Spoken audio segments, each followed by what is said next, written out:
Good morning. Bisitahin natin yung ating palayan. Kung ayos na yung tubo ng mga palay. Ay, mukhang maganda naman yung kinalabasan malulusog. 1 month na yan guys. 1 month. 1 month na. Ito yung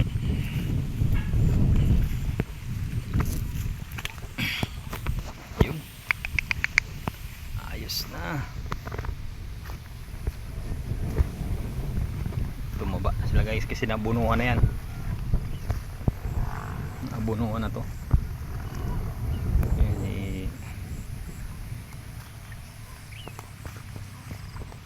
Ayan.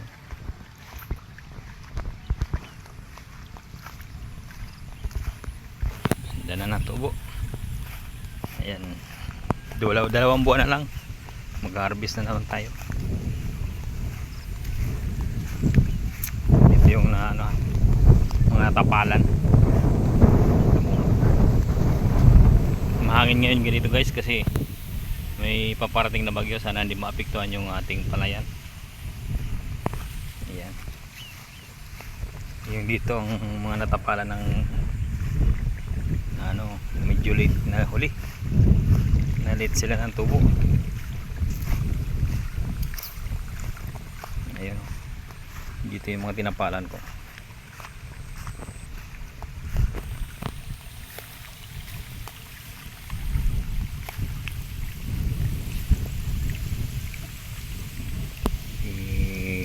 Tatay Ilongga.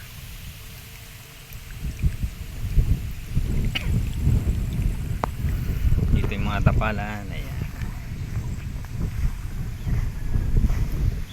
yung tumulog ulit. Thank you Lord, thank you.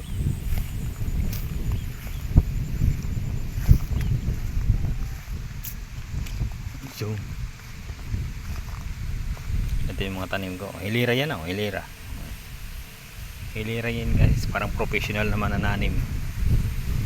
Pero trying hard pala.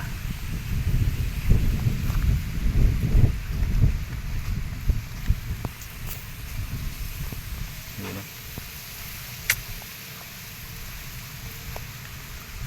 tumaba na sila. Ang gandang pagmasdan guys. Kay gandang pagmasdan, tunay mong larawan talaga.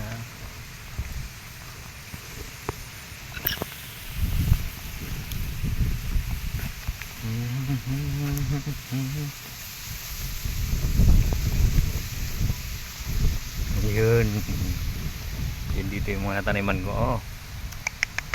Gandang tingnan pag pinaghirapan mo talaga.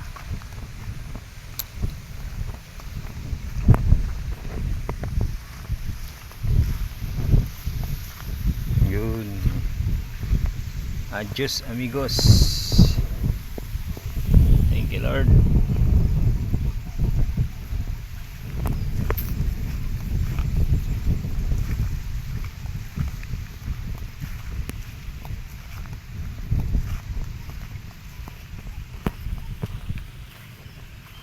Tumaba na yung tanim ko dito. Yun banda doon namatay. Dito guys namatay, humihina. Ngayon dito may bakante dito, pero okay na yan.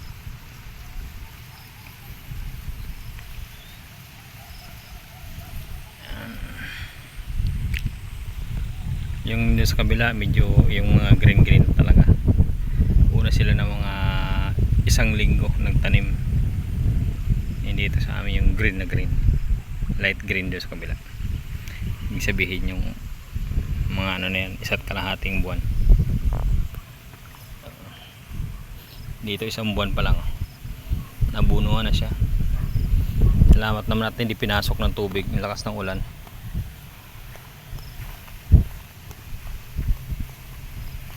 Mataba na.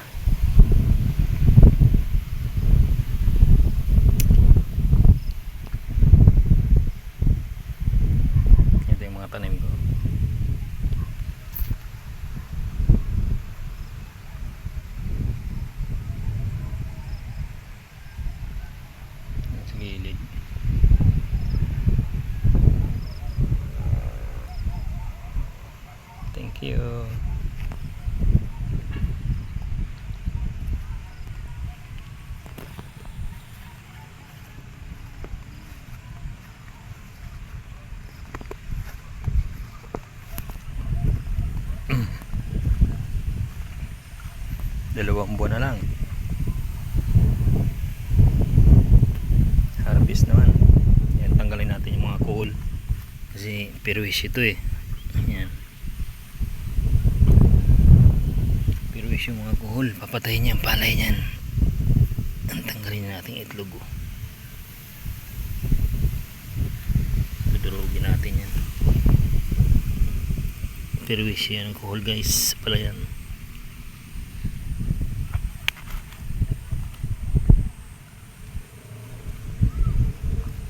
Pag nakakita ko yung pinapatay ko yung mga itlog pa lang, hindi ko na binubuhay kasi pag nag ano yan, pisa, perwisyo yan sila.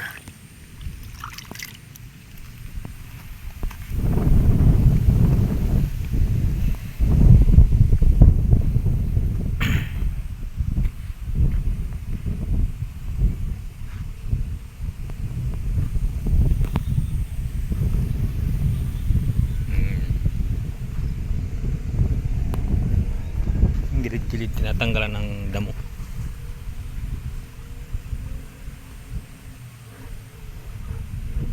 Ito yung tanim ko, mga tinapalan.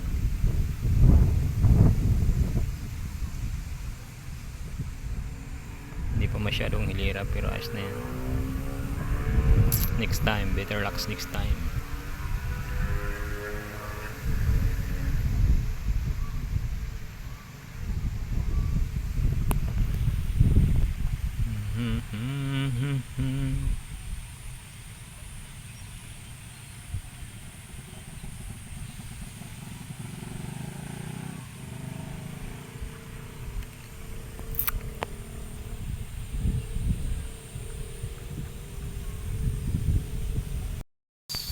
Maganda naman ang tubo ng ating palayan. 1 month.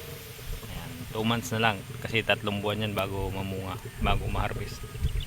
Ayan, 2 months pang bibilang natin. Medyo mataba naman kasi nabunuhan na.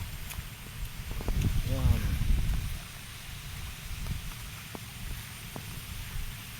Ayan yung biyanan ko. Yun pala.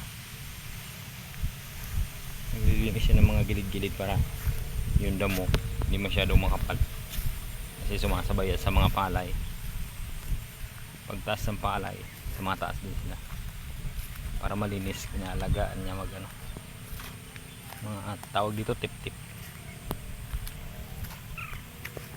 Daming ano, itlog ng coal. Yan, hindi ko na binubuhay yan. Papatayin ko na sila, itlog pa lang. Dito guys sa bandang dito tubuhan naman yan. Thank you for watching guys, maraming salamat, team support, thank you very much.